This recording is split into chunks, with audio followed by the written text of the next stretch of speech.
안녕하세요. 오늘은 여러분들과 교사의 겸직에 대해서 이야기해보려 합니다. 공무원도 당연히 관련이 있겠죠. 우선 주의할 점에 대해서 먼저 말씀드릴게요. 교사는 두 가지 방식의 겸직 허가 절차가 있는 것 같습니다.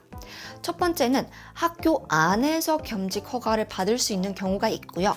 두 번째는 교육청으로 넘겨가서 겸직 허가를 받아야 하는데 저는 두 번째에 해당돼서 교육청으로 넘겨서 겸직 허가를 받았습니다. 이렇게 겸직을 허가하는 방식의 차이가 있고요. 겸직을 허가해주는 조건이 있습니다. 첫 번째, 겸직 활동이 직무에 영향을 주지 않아야 합니다. 제가 만약 이렇게 유튜브 영상을 찍고 원하는 겸직 활동을 했는데 다음날 힘들어서 학교에서 막 너무 힘들어가지고 아무 일도 못한다. 이러면 겸직 허가를 낼 수 없고 허가가 났다 하더라도 취소될 수 있습니다.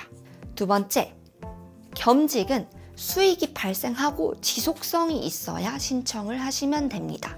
세 번째, 공무원의 품위를 손상시키는 행위는 절대 안 됩니다. 공무원으로서 하면 안 되는 행동을 한다면 그거는 겸직 허가가 나지 않습니다. 세 번째, 공무상 알게 된 그 비밀스러운 것들에 대해서는 여러분들이 발설을 하시면 안 됩니다. 아이들의 얼굴의 경우에는 초상권 동의서를 받아야 하고요. 학생이나 학부모의 그런 상담 관련 내용은 절대 발설을 하면 안 되고 그런 부분은 잘 지켜주셔야 합니다. 그런 주의할 점들은 시도마다 다를 수 있고 직군마다 다를 수 있기 때문에 인사 관련해서라든지 겸직을 담당하시는 분께 꼭 문의를 한 번 더 드려보세요. 그러면 지금부터 겸직의 종류를 알아보겠습니다. 첫 번째는 블로그입니다. 블로그라 함은 네이버 블로그도 있고 티스토리도 있습니다. 이제 유명하다는 것들은 그 두 가지가 있는데요. 네이버 블로그는 상대적으로 승인을 받기 쉬워서 저 같은 경우에도 일평균 인원수가 100명 정도 들어오고 그리고 포스팅이 100개 정도 됐을 때 승인이 났습니다. 지금 돈이 정말 적게 들어올 때는 5원 막 이렇게도 들어오고요. 많이 들어올 때는 500원 이렇게 들어올 때가 있는데 정말 블로그가 잘 운영되고 활성화된 블로그는 하루에도 막 몇만 원 이렇게 들어온다고 하니까 잘 운영해 보시면 좋을 것 같아요. 네이버 블로그는 우리가 아무래도 초록창 많이 검색하잖아요. 그래서 조금 더 친근한 느낌이고 승인을 받기 좋다는 그런 장점이 있고요.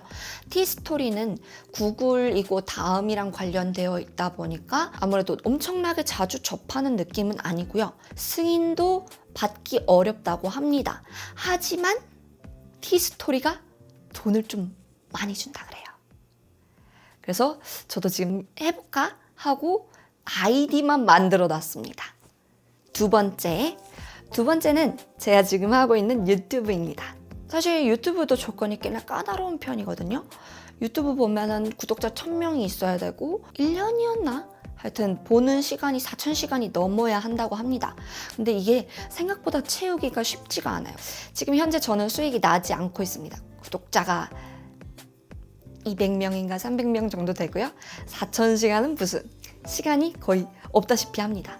혹시나 수익이 난다면 그것도 그거대로 나쁘진 않다. 유튜브는 아무래도 편집 시간이 꽤나 걸리더라고요. 만약 편집 실력이 좋다든지 좀 감각이 있다든지 하면은 쉽게 할 수 있을 것 같은데 저처럼 편집 자체가 좀 어렵다라고 느껴지시면은 시간이 좀 걸릴 수 있습니다. 교사 브이로그 같은 거 하시는 분도 있고 지식 전달 목적의 유튜브를 하시는 분도 있는데 이건 교육청마다 다를 수도 있긴 하지만 제가 생각하기에는 직무에 영향을 주지 않아야 한다 해서 저는 학교에서 아이들이랑 추억 남기려고 사진 찍거나 이런 거 동영상 찍거나 하는 거 외에는 제 수업을 촬영을 한다든지 또는 제 일상 전부 일하는 이 과정을 전부 촬영한다든지 이런 거는 제가 영향을 받는 것 같아서 하지 않고 있습니다. 저 같은 경우에는 제 정말 사적인 브이로그와 그리고 전달을 목적으로 하고 있는데 이건 선생님들마다 선택하시는 부분이 다를 것 같고요. 그리고 이제 영상을 촬영할 때 얼굴을 가리시는 분이 있고 그리고 얼굴을 드러내고 하시는 분이 있는데 근데 저는 이미 드러낼 대로 드러낸 얼굴이라서 늦었습니다. 세 번째, 세 번째는 선생님들 꽤 많이 하실 거예요, 아마. 저서인데요. 책을 쓰는 거죠. 종이책으로 이렇게 두껍게 발간을 하시는 분들이 있는데 저는 그게 좀 대단하더라고요. 이게 책을 쓴다는 건 진짜 이만큼 글을 적어야 한다는 얘긴데 그게 나한테 그럴 만한 능력이 있는가? 라는 생각이 들 때도 있고, 만약 그런 게 부담이 된다 하시는 분들은 크몽이라든지 PDF 전자책을 판매할 수 있는 게 또 있어요. 그래서 나는 짤막하게 책을 써서 판매를 하고 싶다 하시는 분들은 그런 사이트들 잘 활용해서 PDF 책을 해보셔도 좋을 것 같습니다. 또 요즘 어떤 게 유행하냐면 브런치라고 있는데요. 이 브런치는 에세이를 주로 많이 다루는 것 같아요. 그래서 뭐 그 자기의 글을 적으면 작가를 신청할 수 있고, 작가 신청이 되면 외부로 책을 낼 수 있는 구조인 듯한데 저도 요거 이제 해보려고 생각 중에 있고요. 언젠간 저만의 책을 낼 수 있겠죠?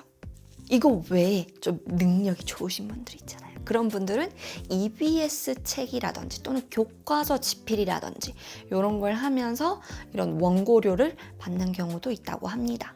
네 번째는 강의입니다. 타 학교로 나가서 강의를 하는 경우도 있고, 대학교에 나가서 강의를 하는 경우도 있고, 저처럼 인터넷 외부로 강의를 하는 경우도 있는데요. 저는 티처빌에서 만든 쌤동네라는 곳에서 강의를 한 적이 있습니다. 거기서 이제 줌으로 선생님들 대상으로 강의를 해봤고요. 제가 직접 강의를 만드는 그런 시스템입니다. 참! 또 안 말한 게 하나 있는데요. 외부 강의를 제가 이제 하고 돈을 얼마 정도 받냐라고 얘기를 하는데, 교사는 다른 공무원 직렬과 좀 다르게 상한액이 100만 원인 걸로 알고 있어요. 크죠? 근데 나에게 100만 원 주는 사람이 없어. 좀 정말 이제 본인이 쌓은 커리어가 있다 하는 사람들은 신규 교사 대상으로 한다든지, 일정 연수 갔을 때 대상으로 한다든지, 또는 뭐 공무원들 대상으로 한다든지, 요런 다양한 강의가 쑥쑥쑥쑥 들어오는 경우가 있습니다. 다섯 번째는 작사 작곡이 있습니다. 이거는 근데 진짜 능력자만 할 수 있는 게 아닌가, 작곡은. 요즘 AI 작곡가도 있다고는 하지만 음악 선생님들이 해보면 진짜 짱이겠죠? 근데 저는 작사는 해보고 싶긴 하거든요. 그래서 작사 학원을 다녀볼까도 고민하긴 했는데 요거는 대부분 서울에 있어서. 그다음에 여섯 번째는 부동산입니다. 부동산 뭐 중개인 이런 게 가능하다는 얘기는 아닌 것 같고, 주로 부동산 임대업에 관련해서 다루고 있는 것 같아요. 돈이 많은 사람들은 할 수 있을 것 같은데 저는 아직 돈이 요만큼밖에 없어요. 근데 제가 예전에 무슨 연수를 듣다가 부동산 임대업을 했을 때 본인의 수익이 어느 기준선 이상으로 나게 되면은 또 그게 연금 중지의 기준에 해당한다고 하더라고요. 좀 알아보셔야 될 것 같아요. 그 다음 7번째로 주식이 가능합니다. 저는 아이들이랑 학급 경제 활동을 한 적도 있어서 학급 내에서 주식을 다뤄본 적도 있고, 고등학교 오니까 아이들이 경제 동아리에서 막 모의 투자 이런 것도 하더라고요. 저도 이제 주식 책 몇 권 읽고 주식 들어가 보긴 했는데 아시죠? 수익 파란불이 쫙. 그러니까 약간 주식은 이성이 감성을 지배한 사람들이 하면 좋을 것 같아요. 이 주식은 나중에 어떤 전망이 있고 잘 될 것 같아. 이런, 뭔지 아시죠? 그런 느낌이 있는 분들은 잘 하실 것 같습니다. 이제 그 외에는 연구활동 연구비 같은 거를 이제 또 받는 경우도 있고, 카카오톡 이모티콘 이런 것도 할 수 있는 시도가 있대요.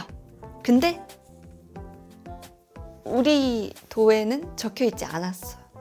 물론 제가 그림을 잘 못 그리긴 하지만. 이상으로 교사와 공무원의 겸직에 대해서 알아보았습니다.